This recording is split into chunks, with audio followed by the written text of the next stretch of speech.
Comment peut-on apprendre à s'aimer quand, au fond, on a grandi avec le sentiment de ne l'avoir jamais été? C'est une question lourde parce que l'amour, normalement, c'est ce qu'on reçoit dès le départ. C'est ce qui nous construit, ce qui nous donne confiance. Alors quand il a manqué, comment faire?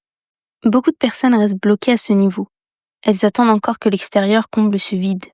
Elles pensent que le jour où quelqu'un les aimera vraiment, elles se sentiront enfin complètes. Mais ce piège-là, je veux qu'on en parle, parce que c'est l'une des plus grandes illusions de notre époque. Attendre que les autres nous donnent ce qu'on n'a pas trouvé en soi. La vérité, c'est que l'amour que tu recherches n'a jamais disparu.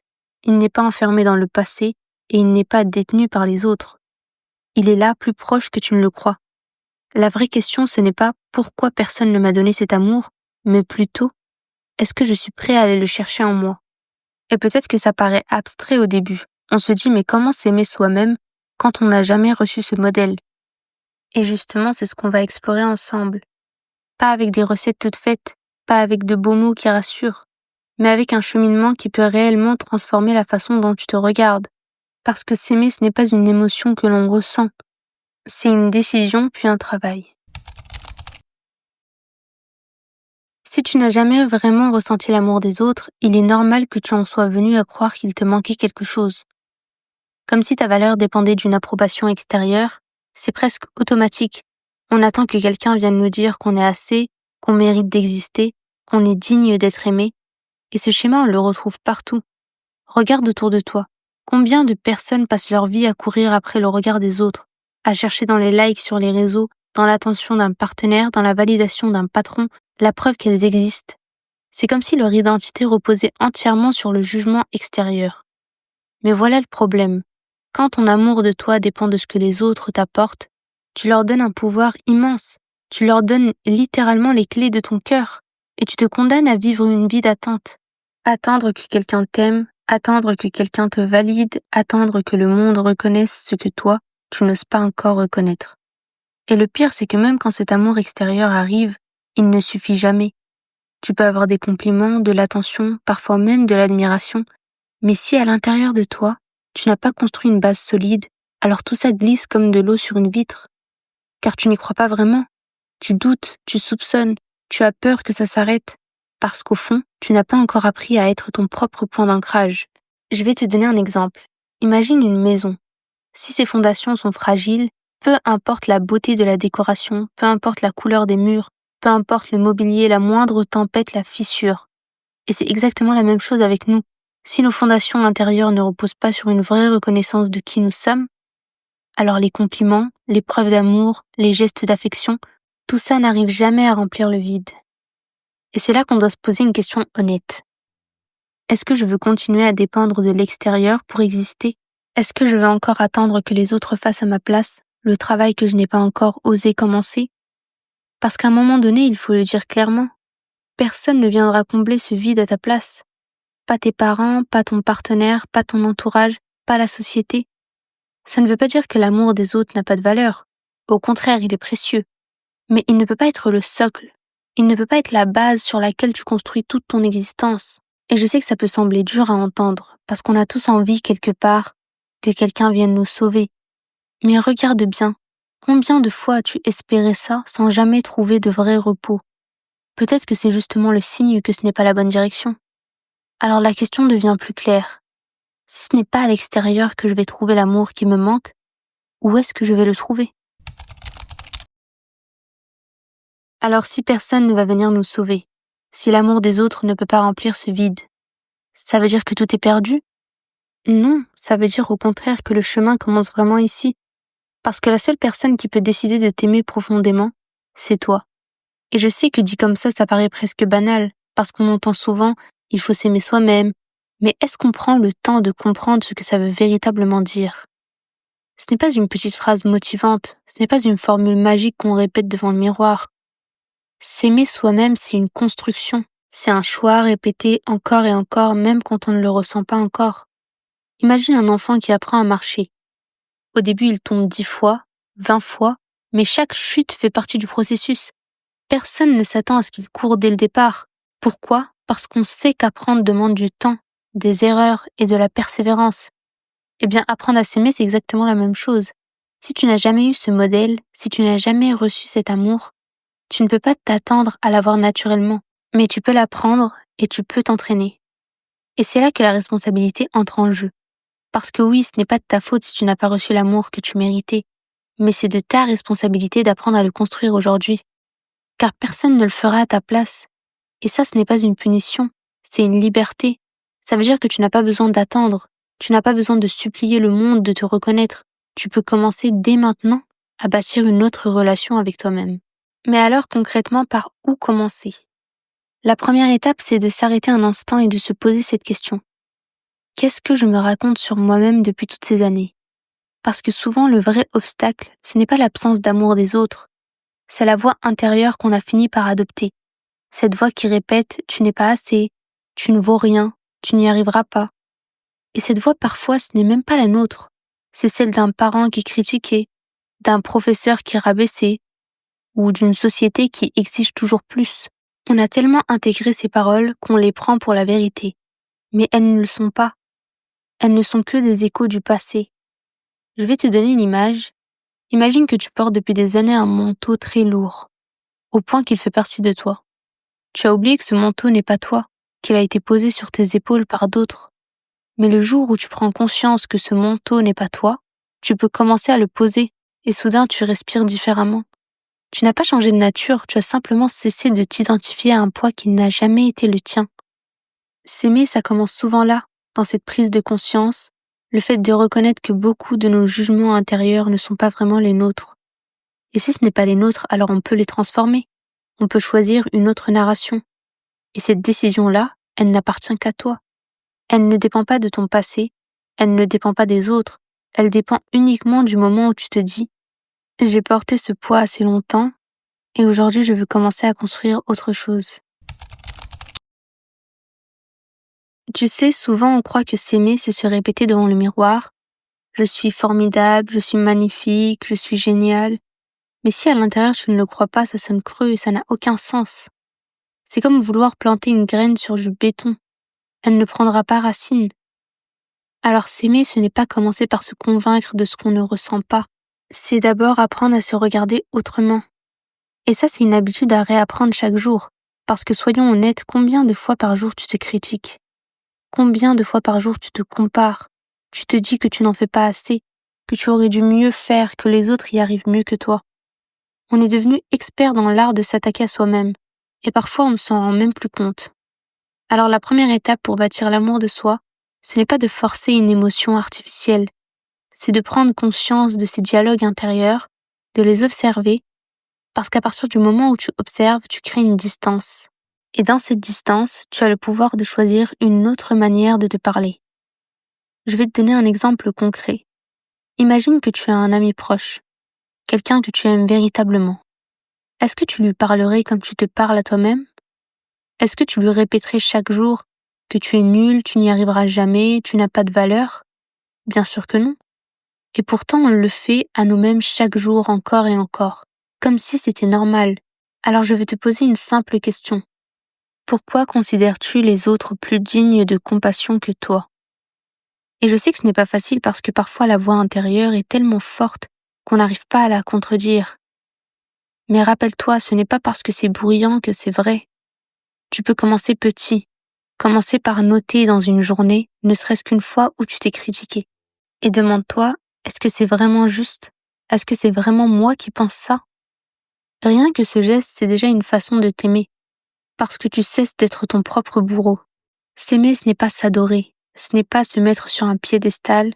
C'est être capable de se traiter avec la même humanité qu'on offrirait aux autres. C'est reconnaître qu'on a de la valeur même quand on échoue, même quand on n'est pas parfait. Et c'est exactement ça qui nous manque souvent. Cette capacité à se donner le droit d'exister sans condition. Alors si tu veux commencer à t'aimer, commence par te demander « Qu'est-ce que je me permets d'être même quand je ne réussis pas ?» Parce que tant que ton amour dépend de ta réussite, il restera fragile. Mais si tu apprends à t'aimer même dans tes failles, alors tu construis quelque chose d'indestructible. Et sache surtout que ce n'est pas en effaçant tes failles que tu vas t'aimer.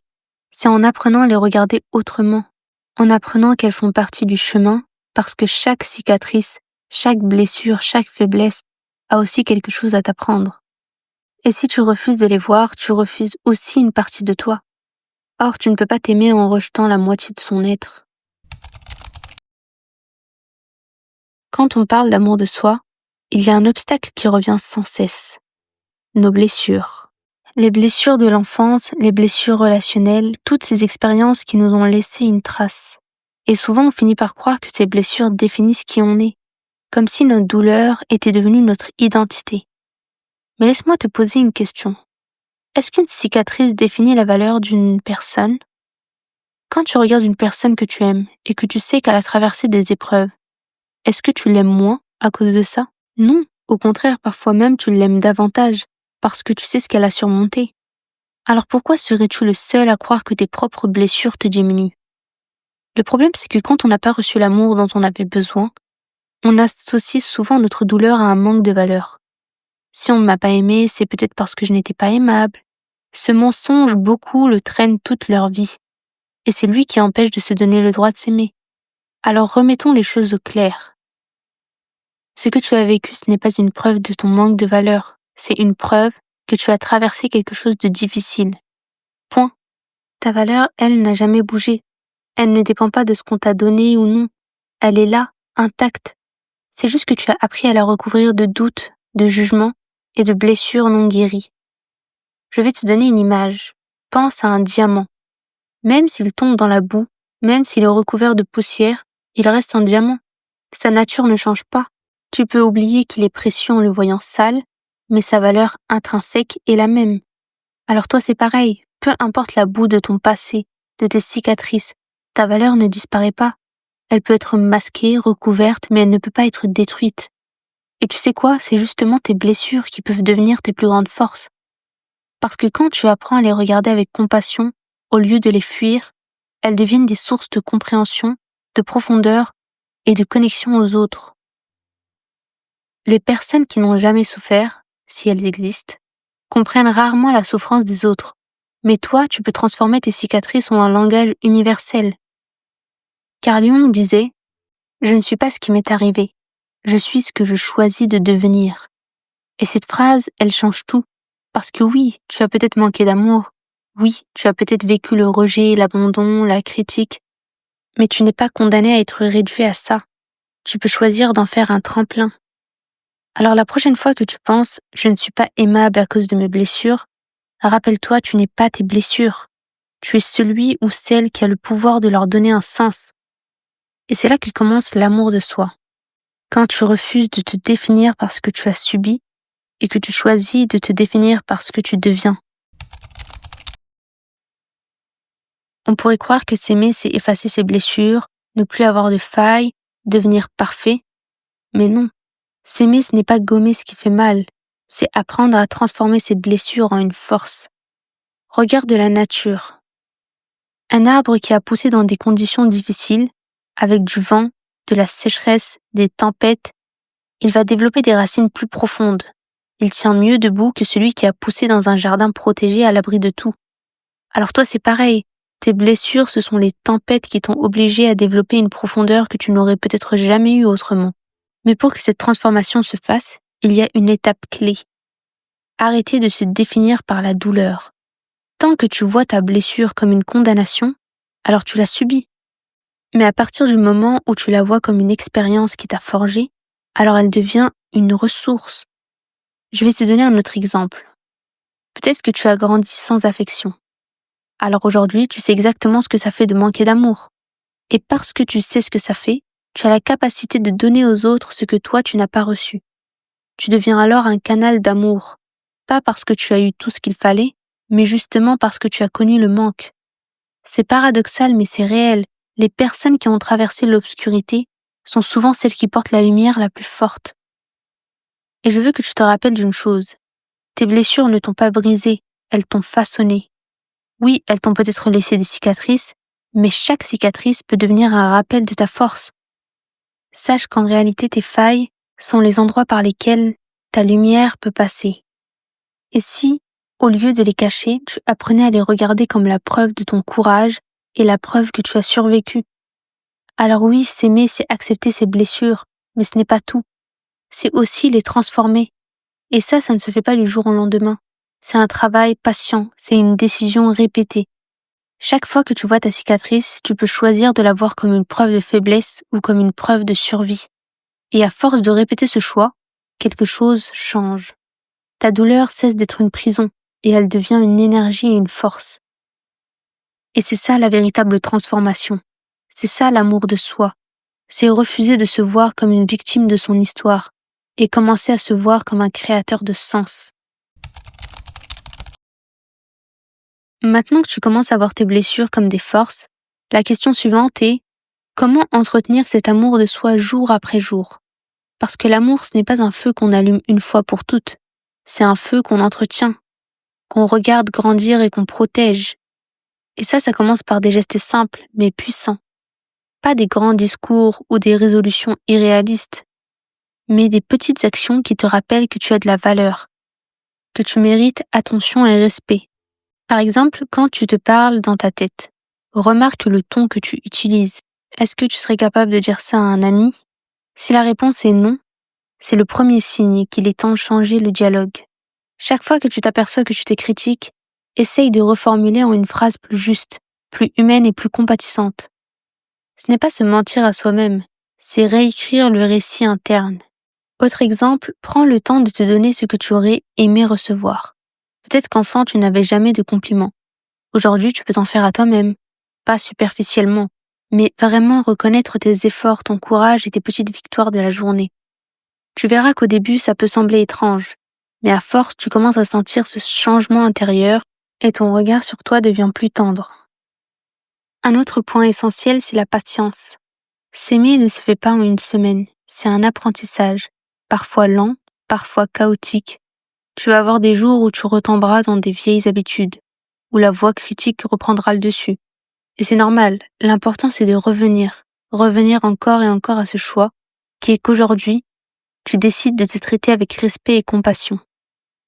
Imagine que ton amour de toi est comme un jardin. Si tu ne l'arroses pas, si tu ne l'entretiens pas, les mauvaises herbes reprennent vite le dessus. Mais si tu prends quelques minutes chaque jour pour l'arroser, retirer les mauvaises herbes, ajuster quelques graines, au fil du temps, tu construis un espace vivant et beau. Sache donc que ce jardin, c'est toi, et tu es le jardinier. Et enfin, souviens-toi que ce travail est indispensable en réalité, car s'aimer soi-même te permet aussi d'aimer les autres plus profondément, sans dépendance, sans attente irréaliste. Parce que quand ton feu intérieur est allumé, tu n'attends plus que les autres viennent le nourrir. Tu es entier, complet, et tu peux partager cet amour sans te perdre. S'aimer soi-même commence toujours par une prise de conscience, celle de qui nous sommes réellement. Pas l'image que le monde nous renvoie, pas les jugements que nous avons intégrés, pas les blessures que nous avons portées, mais ce que nous sommes au fond, dans notre essence. Et lorsqu'on commence à vraiment se connaître, on réalise quelque chose d'évident. On a de la valeur. On mérite l'amour. S'aimer cesse d'être un luxe ou une option. C'est une nécessité et une évidence, parce que c'est en soi que tout commence. Et c'est de cette base que peut naître un véritable équilibre.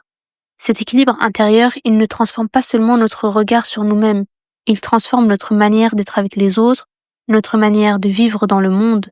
Et quand on est en paix avec soi, on rayonne cette harmonie, et on contribue sans effort à l'équilibre de l'ensemble. On devient alors comme une note juste dans une symphonie. En plaçant notre propre vibration, on participe à l'harmonie globale.